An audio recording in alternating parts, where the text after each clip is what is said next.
Friends, welcome back to my channel nursing exams made simple. आज का हमारा जो टॉपिक है वो मेडिकल सर्जिकल नर्सिंग या फिर हमारा फाउंडेशन ऑफ नर्सिंग से ही है, that is perioperative nursing. बहुत ही इंपॉर्टेंट है। रिस्पॉन्सिबिलिटीज़ और नर्सिंग रिस्पॉन्सिबिलिटीज़ को लेकर इस पर क्वेश्चन पूछ लिए जाते हैं। There are three phases of perioperative nursing. First is preoperative phase, second is intraoperative phase, and third is postoperative phase. In preoperative phase, it begins when the decision to have surgery is made and ends when the patient is transferred to the operating room table. The second is intraoperative phase. It begins when the client is transferred to the operating room table and ends when the client is admitted to the post anesthesia care unit. Third is post-operative phase. It begins with the admission of the client to the post-anesthesia care unit and ends when the healing is complete.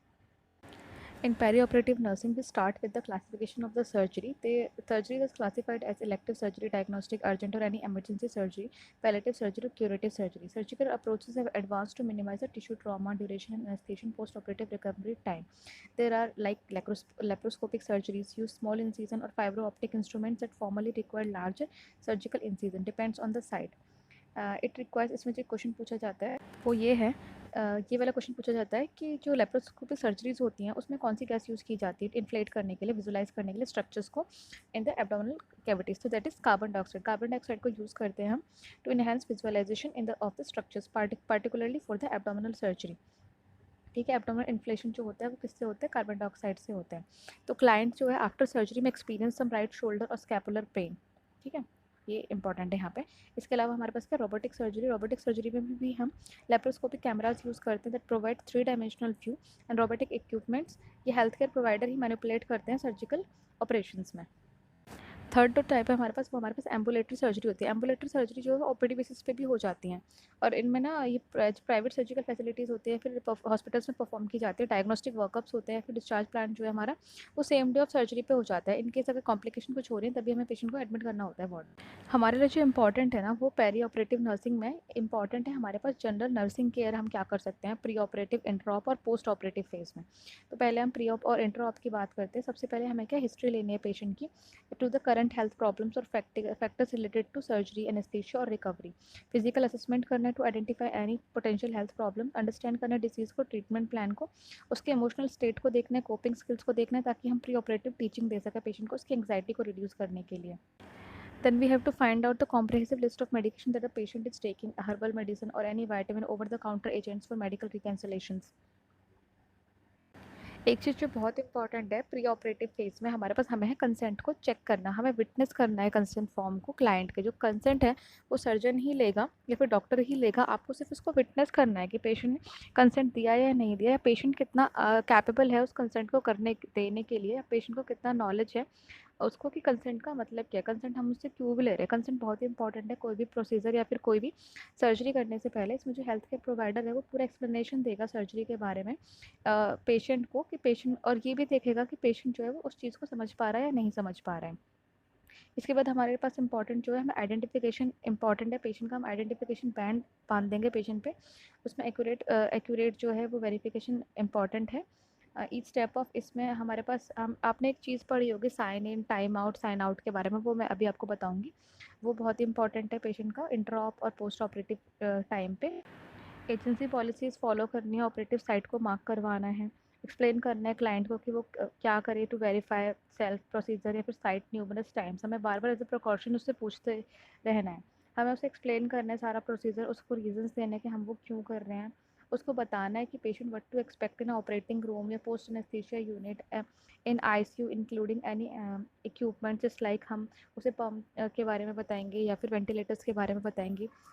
Allow करना है client और family को कि वो भी questions पूछ सकें procedure और सर्जरी के बारे में, हम उन्हें अच्छे से एक्सप्लेन करेंगे।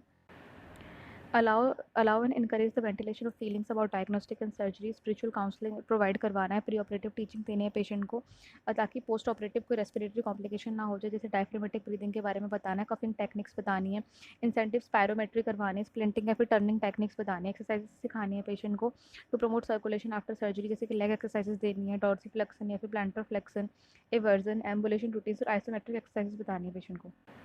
हमें पेशेंट को पहले से बता के रखना है कि advice to expect some discomfort after surgery. Surgery के तो थोड़ा बहुत डिस्कम्फर्ट हो गई, उसको हम requesting medication for pain and using patient control analgesia भी दे सकते हैं बिफोर, अगर पेन उसका ज़्यादा सीवियर ना हो। इस चीज़ के लिए हम उसे पहले से एजुकेट करें। Then verify the history, physical examination results, उसके सारे जो भी लेबोरेटरी टेस्ट हैं, चेस्ट एक्स रिपोर्ट्स हैं, वो सारे क्लाइंट्स के रिकॉर्ड में एंटर कर देंगे। इन्फॉर्म करेंगे सारे हेल्थ केयर मेंबर्स को पेशेंट की कोई भी एलर्जीज़ के बारे में, बहुत ही इंपॉर्टेंट है। उसको उसकी फाइल पे भी रेड पेन से हम मार्क करेंगे और उसको एक रेड बैंड पहना देंगे पेशेंट को एलर्जीज़ लिख के उस पर। इम्प्लीमेंट करेंगे प्री ऑपरेटिव जो भी हमें ऑर्डर्स मिले हुए हैं वो सारे हमें करने, जैसे एनीमा पेशेंट को देना है, डाउचिंग करना है, फिर इंटेस्टाइनल एंटीबायोटिक्स देना है, पेशेंट को एनपीओ रखना है, उसको डाइटरी रिस्ट्रिक्शंस के बारे में बताना है। कोई भी मेडिकेशन है, अगर पेशेंट जो हमारे जो पोस्ट एनेस्थीसिया का पीएसी फॉर्म हम भरवाते हैं उसमें अगर कुछ भी एडवाइस दिया हुआ जो हमें करना है वो सब हमें प्री ऑपरेटिव प्रिपरेशन ऑर्डर्स में करना है। इसके अलावा हमें उसको डाइटरी रिस्ट्रिक्शंस बताने हैं, एनपीओ के बारे में बताना है कि पेशेंट अगर खा लेगा तो पेशेंट को एस्पिरेशन हो सकता है when receiving a general anaesthesia, तो उसको कम से कम 6 to 8 आवर्स का फास्टिंग रखना है सर्जरी से, लाइट ब्रेकफास्ट लेना है बिफोर सर्जरी, और चेक करना है एनेस्थीसिया भी स्पेसिफिक इंस्ट्रक्शंस उसको दे के आएगा to require NPO after midnight. Okay, what should be done on the day of the surgery. हमें सबसे पहले क्या करना है, हमें पेशेंट का वाइटल साइंस चेक करना है, जनरल फिजिकल स्टेटस चेक करना है कि पेशेंट में एंग्जाइटी तो नहीं है। आज उसका ऑपरेशन है तो पेशेंट ऑब्वियसली परेशान हो सकता है, उसका इमोशनल स्टेटस चेक करना है, नोटिफाई करना है हेल्थ केयर प्रोवाइडर को।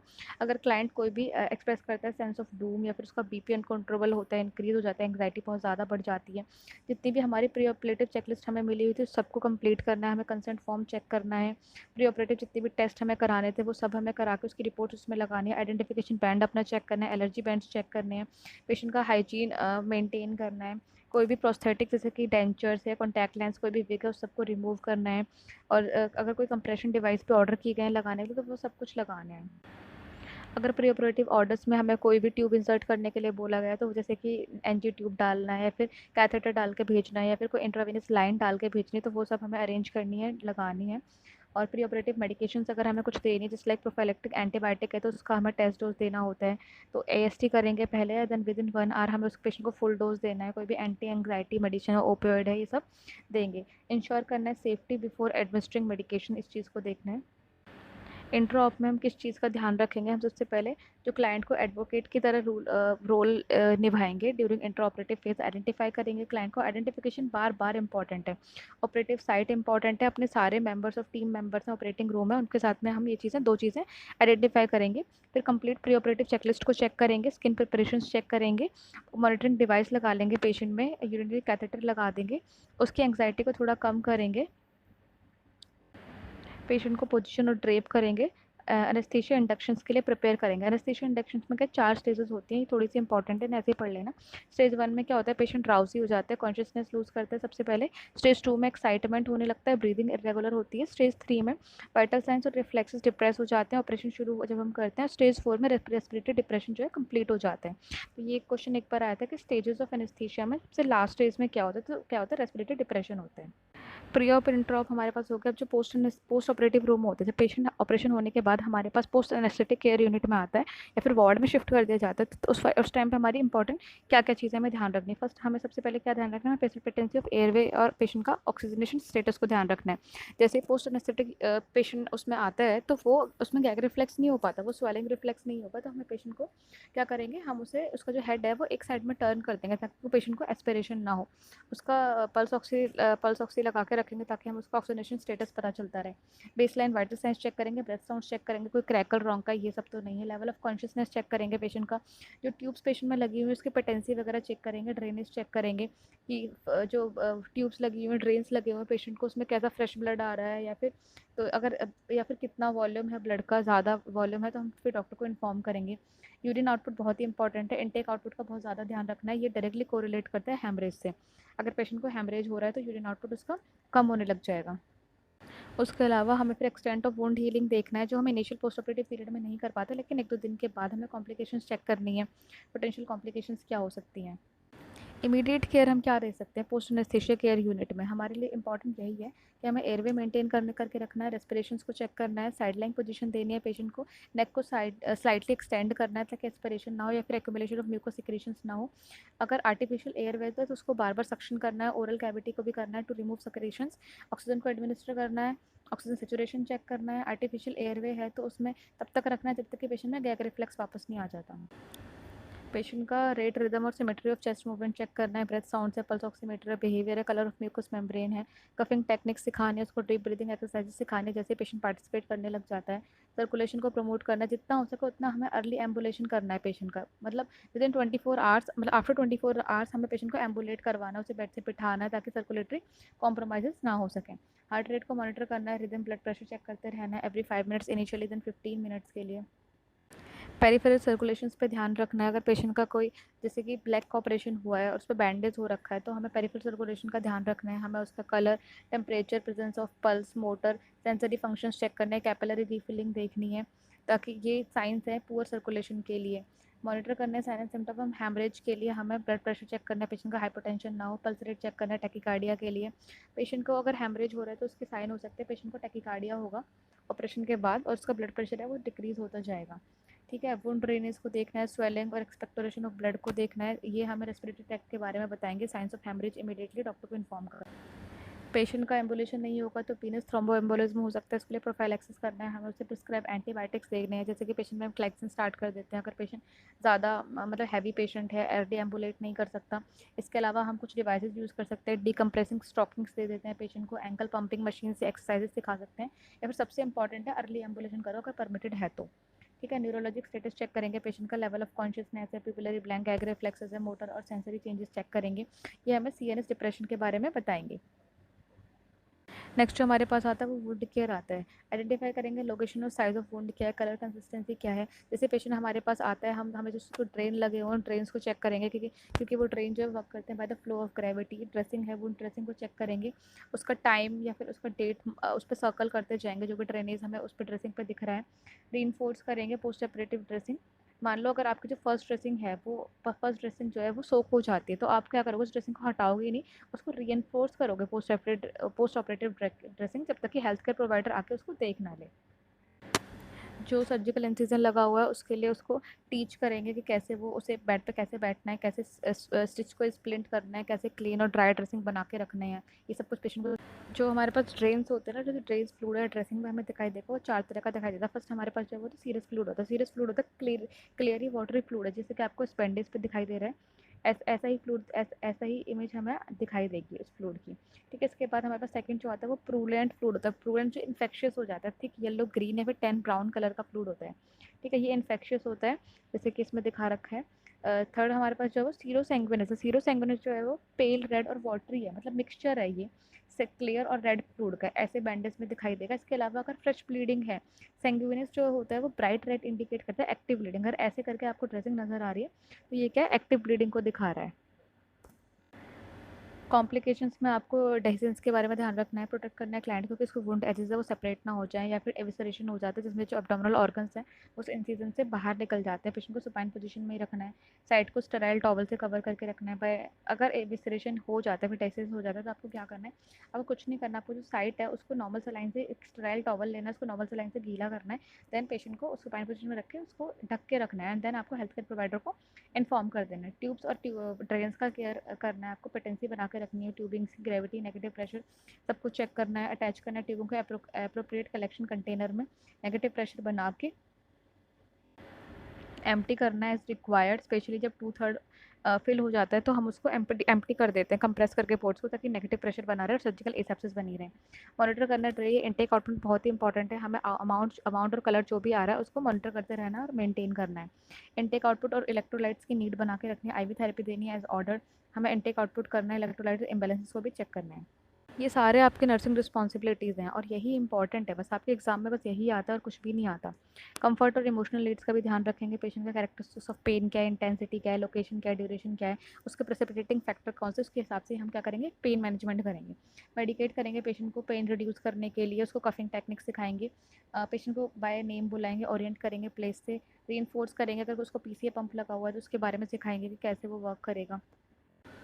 On going post operative care में अब क्या है, हमें प्रोटेक्ट करेंगे पेशेंट को इंजरी से, कोई फार्माकोलॉजिकल या फिर नॉन फार्माकोलॉजिकल मेजर्स यूज़ करेंगे पेन के लिए, फ्रिक्वेंटली टर्न करवाएंगे, डीप ब्रीथिंग एक्सरसाइजेस का फिर टेक्निक सिखाएंगे, इंसेंटिव स्पायरोमेट्री करवाएंगे ताकि पेशेंट में एटेलेक्सिस या फिर हाइड्रोस्टैटिक निमोनिया ना डेवलप हो जाए। इनकरेज करेंगे रेंज ऑफ मोशन एक्सरसाइजेस ताकि डीवीटी या फ्लेबाइटिस ना हो जाए। बाहर बाहर एक ही लाइन आएगी। पेटेंसी ऑफ ट्यूब्स बना के रखेंगे, कैथेटर है, गैस्ट्रिक ट्यूब है, टी ट्यूब है, चेस्ट ट्यूब्स, इंसिजर, ड्रेन्स है, कुछ भी लगा हुआ है उस सबको। सर्जिकल एसेप्टिक टेक्निक्स यूज़ करेंगे when changing dressing as necessary, when irrigating tubes और emptying portable wound drainage system. Intake output बना के रखेंगे, इंकरेज करेंगे पेशेंट को अवॉइड करने के लिए। यूरिनरी कैथेटर रिमूव होने के बाद पेशेंट को अवॉइड करना बहुत ही इंपॉर्टेंट है। ये चीज़ हमें दिखाती है कि पेशेंट के अंदर यूरिनरी रिटेंशन तो नहीं हो रहा, क्योंकि हम जो भी कोई भी स्पाइनल एनेस्थीसिया देते हैं ना, उसका जो लास्ट फेज़ होता है ना, वो हमारे ब्लडर पे ही होता है कि वो धीरे धीरे क्या है, यूरिन जो है फिर से फंक्शन करने लग जाता है। तो इसीलिए हमें ये चेक करना बहुत ही इंपॉर्टेंट है। पेशेंट को कॉन्स्टिपेशन को प्रिवेंट करेंगे by encouraging fluid fibre exercises है, ताकि एब्डोमिनल डिस्टेंशन हो। बबल साउंड्स चेक करवाएंगे। एक ये है, एक हैरिस फ्लश की ट्यूब यूज़ होती है फ्लैटस को रिमूव करने के लिए, ये भी यूज़ कर सकते हैं। ये सब आप बुक उठाओगे ना एक बार, बस ये लाइनें पढ़ते जाओ, इंपॉर्टेंट इसमें सारी एक एक लाइन लिखी हुई है, आप बस उसको धीरे आराम आराम से पढ़ते जाओ। आईवी थेरेपी को रेगुलेट करना है, हाइड्रेशन मेंटेन करने के लिए, स्प्लिंट सिखाना है, इंसिजन साइड को कैसे स्प्लिंट करना है, कफ करते टाइम, मूव करते टाइम, टर्न करते टाइम, ताकि टेंशन ना आए सूचर लाइन पे। टाइप ऑफ सर्जरी की पोजीशन उसे बताने की, कौन से अलाइनमेंट, कौन सा जो एक्युमुलेशन ऑफ फ्लूइड है, ब्लॉकेज ऑफ ड्रेनेज ट्यूब ना हो जाए, सपोर्ट करना है इमोशनली। न्यूट्रिशन नीड्स का भी ध्यान रखना है। एम्बुलेटरी सर्जरी है तो क्लाइंट स्टेबल है तो रिटेन फूड के बारे में से बता रहे हैं कि उसको घर पे जाके क्या खाना है, डिस्चार्ज टीचिंग प्लान बताना है, पेशेंट को समझाना है, टीचिंग डॉक्यूमेंट्स देने, इंस्ट्रक्शंस देना, हाइड्रेशन के बारे में, न्यूट्रिशन के बारे में, मैनेजमेंट ऑफ पेन कैसे करना है, कॉन्स्टिपेशन कैसे करना है, एक्सरसाइजेस के बारे में, ये सब। मैं ना आपको ज़्यादा बोर नहीं करूँगी, क्योंकि मुझे पता है आप पढ़ते पढ़ते सुनते सुनते से बोर हो जाओगे। इसमें ना एक चीज़ बहुत ही इंपॉर्टेंट जिसके ऊपर क्वेश्चन आता है, ये साइन इन, साइन आउट और टाइम आउट के ऊपर क्वेश्चन आता है। सबसे फर्स्ट क्या है इसमें, आप पढ़िए प्री ऑपरेटिव चेक इन होता है। जब प्री ऑपरेटिव चेक इन में क्या है, आइडेंटिफाई करेंगे प्रोसीजर क्या है, प्रोसीजर साइट क्या है, कंसेंट देखेंगे पेशेंट का, सर्जरी के ऑर्डर्स चेक करेंगे, प्री एनेस्थीसिया असेसमेंट को चेक करेंगे, इमेजिंग या फिर ब्लड टेस्ट रिपोर्ट से कोई भी प्री मेडिकेशन है उस सबको चेक करेंगे। साइन इन जब होता है वो होता है before induction of the anaesthesia. Briefing करेंगे all items about the identity, procedure site, consent, anaesthetic review and surgeon review. Time out जो होता है वो बिफोर स्किन इंसीजन होता है। ये क्रिटिकल और अनएक्सपेक्टेड स्टेप्स ऑफ सर्जरी है, सब कुछ उसमें एक दूसरे से पूछेंगे, केस ड्यूरेशन को डिस्कस करेंगे, ब्लड लॉस कितना हो सकता है, फिर एडिशनल कंसर्न क्या है, हमारे पास जितने भी मशीन है वो सब वर्क कर रहे हैं, हमारे पास ब्लड पहले से अरेंज्ड है या नहीं है, ये सब टाइम आउट के अंदर आता है। साइन आउट तब होता है जब पेशेंट ऑपरेटिंग रूम को लीव करके बाहर जाता है। इससे पहले हम क्या करते हैं, काउंटिंग ऑफ स्पंजेस करते हैं, शार्प्स इंस्ट्रूमेंट करते हैं, स्पेसिमेन आइडेंटिफाई करते हैं, लेबल करते हैं, की कंसर्न चेक करते हैं, रिकवरी ऑफ पेशेंट और पेशेंट मैनेजमेंट की। WHO की चेकलिस्ट दिखाती हूँ मैं आपको। ये WHO की चेकलिस्ट है। आई नो आपको अच्छे से विजिबल नहीं होगी, इसमें जो फर्स्ट स्टेप है वो साइन इन है। इसको ना हर चीज़ को बहुत ही लाउडली पढ़ा जाता है वहाँ पे। Before induction of anaesthesia use होता है। इसमें सबसे पहले पेशेंट को कंफर्म किया जाता है उसका आइडेंटिटी क्या है, उसकी आइडेंटिटी क्या है, उसका साइट क्या है, प्रोसीजर क्या है और कंसेंट चेक हुआ है, ये चीज़ चेक करते हैं। उसके बाद जो सर्जिकल साइट है वो मार्क हुई है या नहीं मार्क हुई है, इस चीज़ को देखते हैं। उसके बाद जो एनेस्थीसिया है उसकी मेडिकेशंस, जो भी प्री मेडिकेशंस है उस सब की चेकलिस्ट को कंप्लीट किया जाता है। पेशेंट NPO है या नहीं है, ये चीज़ चेक की जाती है। इसमें टिक किया जाता है पेशेंट को कोई नोन एलर्जी तो नहीं है, ये देखा जाता है पेशेंट को कोई एयरवे या फिर रेस्पिरेटरी रिस्क तो नहीं है, ये देखा जाता है। और पेशेंट का रिस्क ऑफ ब्लड लॉस कितना है, ये सब हमारे किस में आता है, साइन इन के अंदर आता है।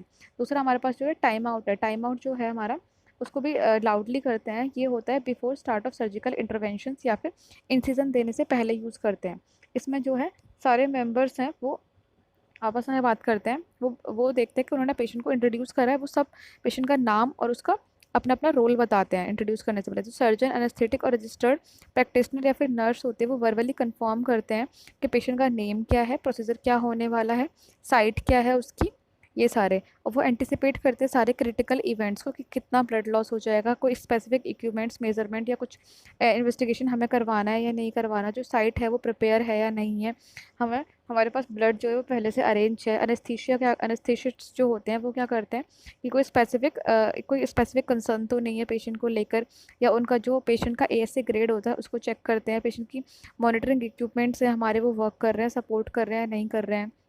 नर्स जो है वहाँ पर वो चेक करती है कि स्टर्लिटी मेंटेन है सारे उसकी, वो पेशेंट को फिर से आइडेंटिफाई करती है, उसका प्रोसीजर और सर्जरी का जो मार्क होता है उसको चेक करती है। सर्जिकल साइट इन्फेक्शंस के लिए पेशेंट को पहले से अंडरटेकन देखती है कि वेंटिलेटर सपोर्ट तो नहीं चाहिए, पेशेंट को वार्न करती है, उसके पेशेंट को प्रिपेयर करना है, एंटीबायोटिक प्रोफाइलैक्सिस मिला या नहीं मिला 60 मिनट्स पहले, पेशेंट का एयरवे चेक करना है पेशेंट का, और हेयर रिमूवल हुए हैं नहीं हुए हैं, कंसेंट चेक करना है।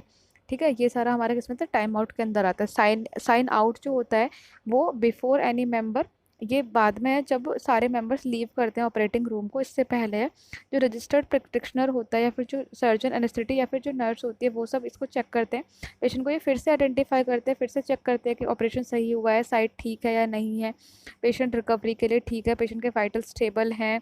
वो अपने सारे स्पंजेस और शार्प्स इंस्ट्रूमेंट उन सबको काउंट करते हैं कि कुछ पेशेंट के अंदर तो नहीं रह गया है या आपको ढंग से विजिबल नहीं होगा। और सर्जन अनेस्थीसिया ये सब क्या करते हैं की कंसर्न्स चेक करते हैं मैनेजमेंट ऑफ पेशेंट के लिए, नेम फिर से आइडेंटिफाई करते हैं, देन ये पेशेंट को पोस्ट अनेस्थेटिक केयर यूनिट्स में शिफ्ट करते हैं। तो ये तीनों स्टेप जो है वो बहुत ही इंपॉर्टेंट है। इसके ऊपर क्वेश्चन आता है साइन इन कब किया जाता है, टाइम आउट कब होता है, साइन आउट कब होता है, इसको लेकर क्वेश्चन आते हैं। तो आप ये एक बार चाहें तो आप ये चार्ट को गूगल से डाउनलोड करके देन आप अच्छे से फिल कर सकते हो। अगर कोई भी लीगल केस अगर होता है किसी भी पेशेंट के ऊपर, अगर वो पेशेंट अपना केस डालता है तो यही चीज़ें हैं जो लीगली इंपॉर्टेंट होती हैं और जो केस के टाइम पे चेक की जाती है, क्योंकि यहाँ पे सबका पेशेंट के जो भी सर्जरी करता है उसका सर्जन एनेस्थेटिक या फिर वहाँ पे जो नर्सिंग ऑफिसर काम कर रहा है, ओटी टेक्नीशियन कौन है, इन सब के नाम लिखे जाते हैं। तो इसीलिए ये लीगली इंपॉर्टेंट होता है प्रोसीजर, इसीलिए ये सारी चीज़ों को अच्छे से मार्क करना चाहिए, भरना चाहिए। ठीक है, बस यही इंपॉर्टेंट है, इससे ज़्यादा आपको बोर नहीं करूँगी। एक मिनट, चलो इसी के साथ हमारी पेरी ऑपरेटिव नर्सिंग मैनेजमेंट को ख़त्म करते हैं। आप पढ़ते रहिए, पढ़ाते रहिए, ध्यान रखिए अपना। लॉकडाउन में घर से बाहर मत निकलिए, जब ज़रूरी हो तभी निकलना है। ठीक है, बाय बाय, टेक केयर।